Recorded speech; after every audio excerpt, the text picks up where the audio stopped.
El sábado 27 Lola Chomnales llegó a Balizas. Había viajado sola desde Buenos Aires en ómnibus. Ese mismo día, Lola fue a la playa con su madrina, el esposo de ella, el hijo de este de 14 años y una niña pequeña, hija de la pareja.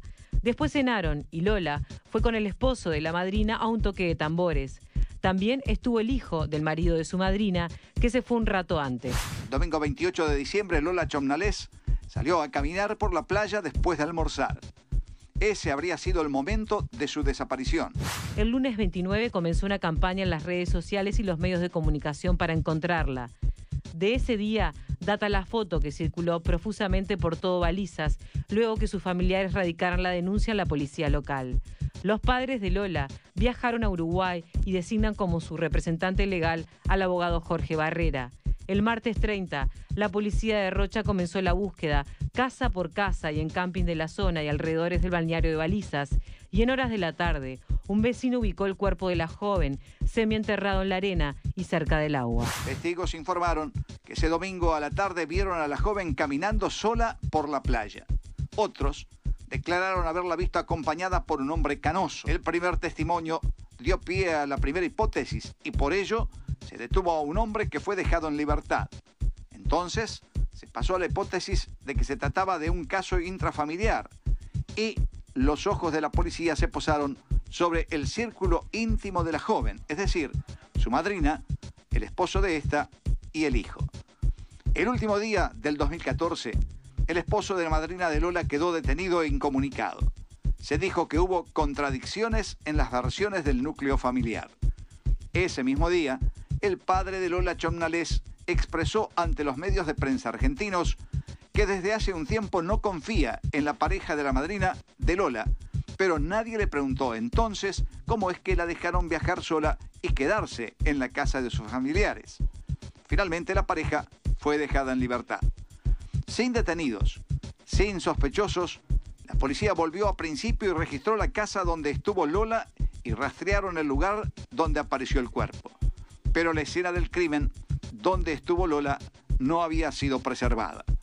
De hecho, en la casa ya había nuevos inquilinos. Igualmente la policía se llevó todos los cuchillos que encontró en busca del arma que le había provocado los cortes al adolescente.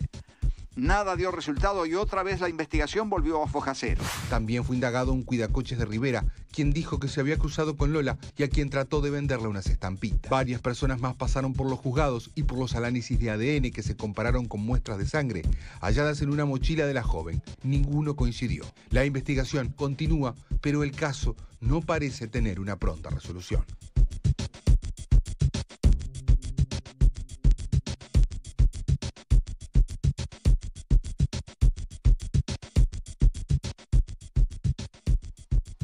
¿Será que estamos ante el famoso crimen perfecto?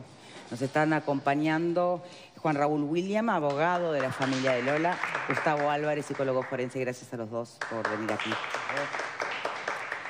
¿Hay alguna instancia, alguna punta, algún hilo nuevo en estos momentos o no? En realidad se sigue trabajando en distintas hipótesis que mantienen la reserva porque sigue en etapa presumarial, lamentablemente. Como ustedes saben, Código Viejo mantiene la reserva presumarial hasta que efectivamente exista una persona imputada. Estamos hablando de un expediente que tuvo más de 40 indagados en su momento. ¿Es posible que el asesino esté entre esos 40? No se descarta en ninguna hipótesis, o sea que nunca se dejó de trabajar, que es justamente lo que los papás piden, ¿no? El que se mantenga el trabajo constante y de eso, por eso hubo reuniones hace no mucho con la Fiscalía, con el juez, con el comisario encargado de la investigación, para permanentemente estar al tanto de las novedades y de las líneas de investigación que se siguen manteniendo y llevando adelante. Bien, ojalá que no sea el caso, pero que existen crímenes que jamás se aclaran en la historia es un dato. Insisto, ojalá no sea el caso. Y cuando eso ocurre, aun cuando se haya puesto la mejor voluntad, ¿a qué responde? A que estamos ante un homicida en este caso, de una increíble capacidad de planificarlo todo y salir impune, o estamos hablando de un episodio absolutamente absurdo, tan absurdo que al final nadie lo ve. Sí, en principio la tasa de aclaración de los delitos es bajísima. A veces la gente no lo maneja, pero en realidad es al revés. Son mucho más los delitos que quedan sin aclararse que los que se aclaran. También es verdad, o por lo menos la experiencia que yo tengo desde el consultorio jurídico de la Universidad de la República, es que hay delitos que tienen 6, 7 años y se han aclarado. O sea que no se deja de investigar. Bien. De hecho, este año hubo un par de casos de delitos de mucha antigüedad que se aclararon. Pero la verdad es que la tasa de delitos que no se aclaran es la mayoría. O sea, eso es lo normal. ¿A qué obedece que no se aclaren? Son muchos los factores. No se trata de que el crimen sea perfecto, sino muchas veces de que no se dan las condiciones para que efectivamente aparezca lo que se conoce como prueba judicial. Porque no solo tiene que probarse efectivamente en los hechos o saber de qué se trata. Tiene que además producirse prueba jurídicamente válida para poder imputarle a una persona responsabilidad. Bien, pero desde la psicología forense, mi pregunta, a veces no es tanto lo ingenioso, sino lo absurdo, lo caótico y lo impensado del delito que hace que no haya un camino certero para seguir. Sí, dos precisiones. Yo aburro con esto. Yo hablo de la generalidad, no del caso concreto. Sí, pero esto es una pregunta general. No, pero esto es una pregunta general. Hago la especificación previa. Las tres cosas. A veces es muy absurdo el delito y por ende es muy difícil, paradójicamente es muy difícil de investigar. A veces es muy inteligente, calculador, el homicida o los homicidas y es difícil. Y otras tantas, la metodología investigativa es deficitaria. Claro. Crimen perfecto no existe, existe mal método de investigación que puede complejizar hasta grados insospechados la investigación, pero crimen perfecto no existe. En todo crimen, en todo contacto humano, siempre dejamos rastro de nuestra personalidad. Lo cierto es que cuanto más va pasando el tiempo, más se van perdiendo ese tipo de pistas. Y cuando no se preserva determinados elementos, escenario de crimen, un buen perfilamiento criminal, una buena autopsia psicológica, lamentablemente hay cosas que no pueden volver atrás. Además, en concreto y en este caso, hubo se embarró un poco la cancha en el arranque, ¿no? En lo que tiene que ver con las pericias y eso se ha hecho una autocrítica. Pero bueno, después hay que seguir con lo que hay.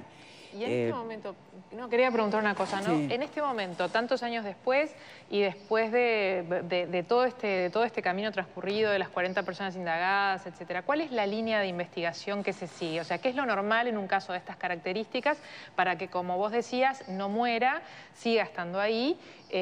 Pero me imagino que se exploran otro tipo de líneas de investigación o tal vez se espera ese milagro que a alguien se le escape en algún lugar porque muchas veces se aclaran así los crímenes, ¿no? Hay un ADN también. ¿Cuál es el curso habitual de investigaciones que quedan durmiendo largo tiempo? La desestimación. Este caso se ha conformado como un ícono, como un paradigma, y bueno es que así lo sea, pero me refiero a lo que decía el doctor Williman recién. Fijémonos una cosa, en la década del 90, el 93% de los homicidios era resuelto. En el 2006, el 76%. Hoy en día, 50-49%. ¿Qué significa esto? Que tenemos una gran cantidad de homicidas que nunca han sido o nunca han caído bajo la justicia, con el agravante desde el punto de vista psicológico que tú, como me decían los presos, que yo entrevistaba habitualmente antes, el primer muerto es el que cuesta más, después ya no tanto.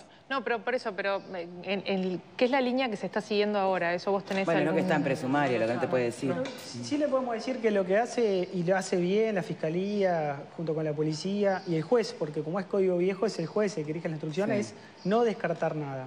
Y la reserva tiene que ver justamente porque el propio juez y la Fiscalía piden reserva para que justamente aquellas líneas de investigación no den parámetros a quien y tengan que llegar a donde no tienen que llegar, justamente para que no se frustre algún tipo de diligencia. Pero lo que sí está claro es que no descartan nada y las líneas de investigación siguen y el trabajo siguen. Por lo menos nosotros tenemos la tranquilidad hemos ido en el último mes fuimos por lo menos 3 veces a Rocha a entrevistarnos con fiscal y juez, para que los papás estuvieran al tanto de ese trabajo, de esa investigación, y esto es real. El juez decía, el expediente lo tengo acá al lado, está acá al lado mío. ¿Mantienen confianza en la justicia, la familia? ¿En la justicia uruguaya? El Es una buena pregunta. Hoy podemos decir que creo que se sienten lo más contenido posible, porque hay un derecho de las víctimas que es fundamental, porque venimos peleando ese tiempo, que es que sean escuchadas, que sean informadas, que sean atendidas, que no sea un mero objeto de prueba. Y bueno, hoy el nuevo código se supone que es lo que plantean. Claro, sí, estamos en el viejo código, pero esos derechos son históricos, tan consagradas normas internacionales y deberían aplicarse siempre. Y en ese sentido, yo por lo menos tengo la tranquilidad, y mi colega también sigue trabajando, doctor Barreda, sigue con la tranquilidad de que se le está dando la contención que no sé si siempre tuvieron. Esa es la realidad, porque no necesariamente siempre hubo esta idiosincrasia de atender a la víctima. Por eso lo que decía el compañero está correcto, ¿no? Es un ícono que estos papás sigan peleando por saber la verdad, por obtener justicia y que sean atendidos, recibidos e informados permanentemente. En realidad es lo que debería pasar. Siempre. Siempre. Claro. No debería pasar que un papá que perdió a su hijo, unos padres que perdieron a su hijo en situaciones tan lamentables, vayan a una baranda de un juzgado y los rechacen. Sí. No, eso no debería pasar. Tenemos que hacer una pausa, pero dejamos planteadas algunas cosas. Por ejemplo, finalmente lo mediático que fue y es, ¿no?, el caso, ¿terminó siendo algo a favor o terminó siendo algo que obstruye el proceso natural de las cosas? Y otra, hemos escuchado a su colega Barrera, yo creo que más de una vez, decir a cámaras, está por cerrarse el caso, estamos por encontrar, por dar con el culpable, estamos por llegar a la luz, estamos por... ¿Qué pasó en esas instancias? ¿Faltó prueba? ¿Faltó el elemento que termine de configurar la verdad completa? Lo hablamos a la vuelta, ya venimos.